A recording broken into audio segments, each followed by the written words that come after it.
very difficult in Greater Manchester, where they've had what's been described as a localised tornado. Here's some pictures of the damage that it's caused. The Met Office has described it as a supercell thunderstorm. Well, let's talk to our North West of England reporter, Sophie Reaper, who is there, who can tell us what happened, because this must have been a bit of a shock for people, Sophie.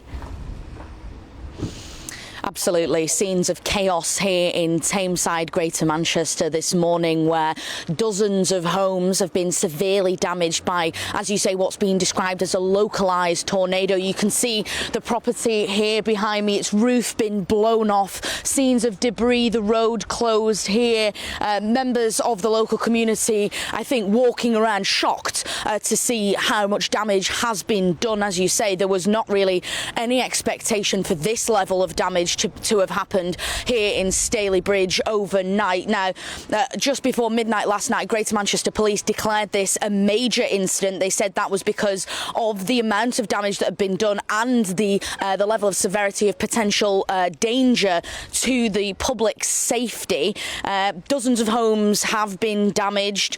Chief Superintendent Mark Dexter from GMP saying now their highest priority is keeping people safe, which is why they have now advised people who have been displaced from their homes not to return until they can have them checked by structural engineers. Now, the Met Office has put out a statement in which they said last night a supercell thunderstorm crossed Greater Manchester causing damage. We know from our Doppler radar that it had a strong rotating updraft. Whilst we don't yet have surface data to confirm, the presence of these features suggest a tornado at the surface was likely. Now, the word tornado, that is not something that we hear every day in the weather system of the UK. It is obviously something that's quite rare, and that people up and down the UK, they'll be seeing the pictures like the scenes here behind me, and they will be shocked to see that something like this has happened here in Greater Manchester. Response from the council and the authorities. Are these poor families going to be spending New Year's in temporary accommodation?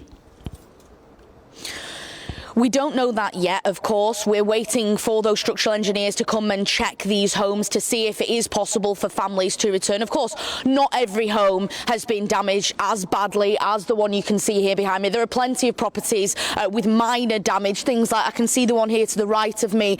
Its gutter has fallen off, but of course that hasn't really done any damage to the structure. So we are waiting to see, but we do also know from the council that a rest centre has been set up at Dukenfield Town Hall, which is the local town hall here in Stalybridge. So those families who have been displaced do have somewhere to go, and they're now obviously just waiting to hear to see if they will be spending New Year in temporary accommodation or if they will be able to go home. Sophie Reaper in Manchester, thank you so much.